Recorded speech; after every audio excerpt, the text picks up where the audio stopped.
कि आजाद समाज पार्टी और जो अलायंस जेजेपी के साथ हमारा हुआ मिलके जो है एक मजबूत विकल्प जो है हरियाणा में बनेगा, ऐसा मेरा विश्वास है।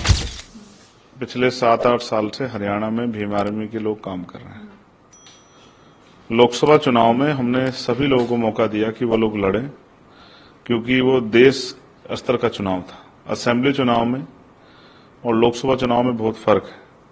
हमारी पार्टी ने वहां लंबे समय से तैयारी की है और अच्छे मजबूत काम करने वाले, जिनकी खुद की पहचान है, क्षेत्र में जिन लोगों ने काम किया है, ऐसे अच्छे प्रत्याशी और भीम आर्मी आजाद समाज पार्टी का संघर्ष हमारे साथ है।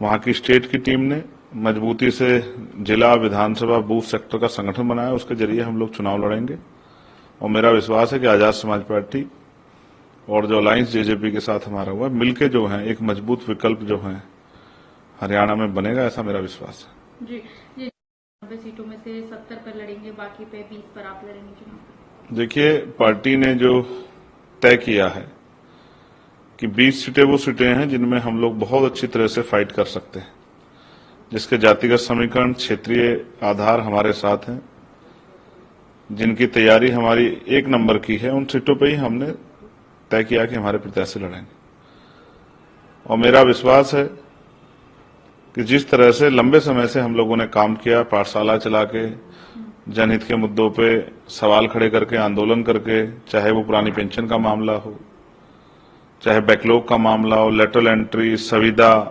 आउटसोर्सिंग, ठेकेदारी के जरिए जो पक्की नौकरियां खत्म करके कच्ची नौकरियां दी जा रही, इनके विरोध में आंदोलन हो, चाहे बढ़ती महंगाई के खिलाफ हो, बेरोजगारी के खिलाफ हो,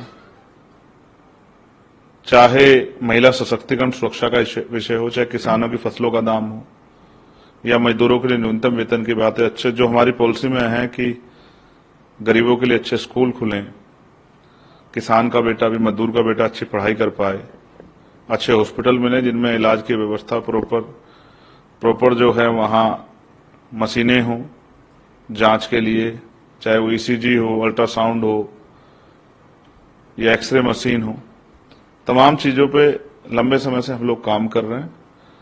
तो मेरा भरोसा है कि जो जिस नीतियों पे हम लोग काम कर रहे हैं, तो जनता का आशीर्वाद हमारे साथ रहेगा, जनता का आशीर्वाद हमें मिलेगा। सर, यूपी के बाद अब हरियाणा, तो कहीं ना कहीं मतलब पूरे देश में देखिए, हमने बिहार में भी चुनाव लड़ा है। बिहार में भी पार्टी को जो है अच्छे वोट मिले थे, वो हमारा फर्स्ट इलेक्शन था।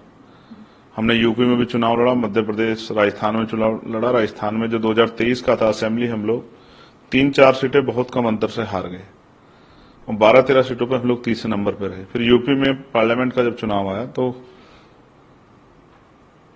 देश का चुनाव था, तो हमने 2 सीटें उत्तर प्रदेश में लड़े, जिसमें हम 1 जीते, जिसमें हमारे सामने एक तरफ एनडीए अलायंस था, दूसरी तरफ इंडिया अलायंस था और बहुजन समाज पार्टी भी हमारे खिलाफ लड़ी और दूसरी सीटों में हमें लगभग 80,000 से ज्यादा वोट मिले। जो काम संघर्ष भीम आर्मी आजाद समाज पार्टी ने किया, जनता ने अब उनको वोट के रूप में आशीर्वाद देना शुरू कर दिया। तो अब हम विस्तार कर रहे हैं। जो सफलता हमें हरियाणा में हाथ नहीं लगी, मेरा भरोसा है राजस्थान में हमें नहीं मिली, वो हरियाणा से हमारे हिस्से में आएगी, क्योंकि हरियाणा उत्तर प्रदेश से सटा हुआ है और क्योंकि मेरे घर के करीब है, बिल्कुल सहारनपुर से जुड़े हुए बहुत सारा क्षेत्र है हरियाणा का, जिसमें पंचकुला है, अंबाला है, यमुनानगर है, यमुनानगर जगाधरी है, करनाल है। तो मेरा भरोसा है कि इस बार जो है पहली सफलता और पहला जो है जो असेंबली में हमारा रिप्रेजेंटेशन, वो हरियाणा के जरिए जाएगा।